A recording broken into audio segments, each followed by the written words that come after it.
Assalamualaikum warahmatullahi wabarakatuh. Perkenalkan, nama saya Muhammad Duki Nandar dengan NIM 2005-208 kelas 1B program studi PGSD. Di sini saya akan mempresentasikan esai yang telah saya buat. Di sini saya mengambil jenis esai yaitu esai eksplanasi dengan judul Pencapaian Perkembangan Belajar Siswa Selama Pembelajaran Online di Masa Pandemi COVID-19. Dalam presentasi kali ini, saya akan menjelaskan yang pertama, apa itu COVID-19, yang kedua, apa dampak dari COVID-19, yang ketiga, efektifkah pembelajaran online di masa pandemi ini, dan yang keempat, siapakah yang berperan terhadap sistem pembelajaran di masa pandemi ini. Apa itu COVID-19?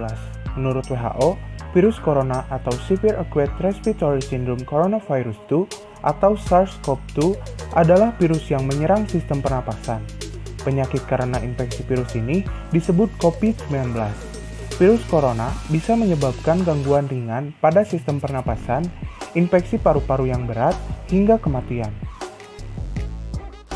Untuk selanjutnya, apa dampak COVID-19? Pandemi COVID-19 tidak hanya mengubah tatanan kehidupan di Indonesia, tetapi juga mengubah tatanan kehidupan hampir di seluruh dunia. Dalam sekejap mata, semua bidang kehidupan telah berubah. Tanpa toleransi, ruang gerak manusia tertutup bagi individu-individu sosial untuk menjalin relasi dan bersosialisasi. Wabah COVID-19 berdampak besar pada beberapa sektor, salah satunya adalah sektor pendidikan. Untuk mencegah penyebaran virus corona, hampir semua negara telah menerapkan berbagai kebijakan, salah satunya isolasi fisik. Pemerintah Indonesia sendiri memberlakukan pembatasan sosial berskala besar atau biasa yang kita sebut PSBB, yang mengharuskan semua aktivitas dilakukan di dalam rumah, dari mulai aktivitas kerja hingga aktivitas belajar dikerjakan di rumah. Tujuannya untuk mengurangi interaksi antar manusia dan juga untuk mencegah penyebaran virus. Sistem pembelajaran online selama pandemi di Indonesia dimulai pada bulan Maret tahun 2020 hingga sampai saat ini, yaitu bulan November tahun 2020. Waktu belajar online hampir 9 bulan, dan batas waktu online akan bertahan hingga akhir tahun 2020. Jika pandemi semakin parah, mungkin pemerintah akan mengeluarkan surat perpanjang pembelajaran online untuk semua jenjang pendidikan di Indonesia. Untuk yang selanjutnya, efektifkah pembelajaran online? Di Indonesia, pembelajaran online yang dilakukan di rumah masing-masing terbukti menjadi suatu masalah, dan pembelajaran yang dilakukan siswa di rumah tidak berjalan dengan baik karena tidak dalam kendali seorang pendidik. Hal tersebut menunjukkan bahwa budaya Indonesia yang kurang mandiri dalam belajar dan minim membaca semakin memperjelas bahwa Indonesia adalah sebuah ruang dalam masalah ini. Dan saat ini, pemerintah memiliki harapan yang tinggi terhadap peran keluarga dalam mendukung lembaga pendidikan.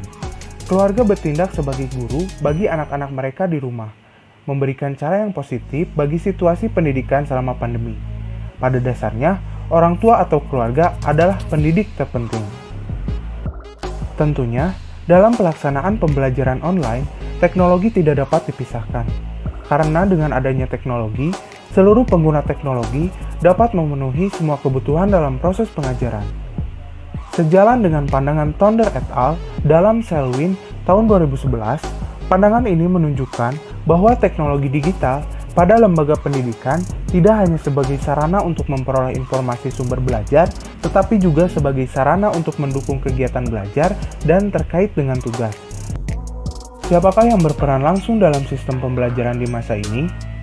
Sebelum pandemi, sebagian besar anak belajar dengan guru di sekolah, dan kemudian secara pribadi melanjutkan sekolah dengan orang lain yang dibayar oleh orang tua mereka atau yang biasa disebut dengan les. Ataupun setelah siswa pulang sekolah, siswa tersebut dapat belajar langsung dengan orang tuanya.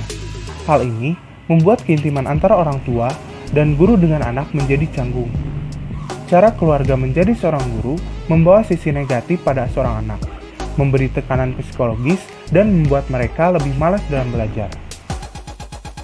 Adapun solusi dari permasalahan ini yaitu, keluarga perlu berperan sebagai layaknya seorang guru di sekolah dalam pembelajaran yang dilakukan anak di rumah untuk memprediksi penurunan potensi anak akibat ancaman COVID-19. Semangat anak-anak dalam belajar tidak lepas dari upaya orang tua dan anggota keluarganya dalam menjaga semangat belajar online.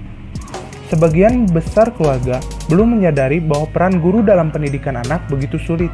Setelah kesadaran pandemi ini, orang-orang membuka pikirannya dan mengubah cara orang tua memandang guru sebagai pendidik di sekolah. Transisi pembelajaran sekolah ke pembelajaran di rumah menuntut keluarga untuk membimbing anak-anak mereka untuk mengajar mereka di rumah. Melalui pandemi ini, peran keluarga kembali menjadi aspek utama dalam proses penggalian kreativitas anak. Terima kasih atas perhatiannya dan jangan lupa untuk tetap mematuhi protokol kesehatan. Saya akhiri, wassalamualaikum warahmatullahi wabarakatuh.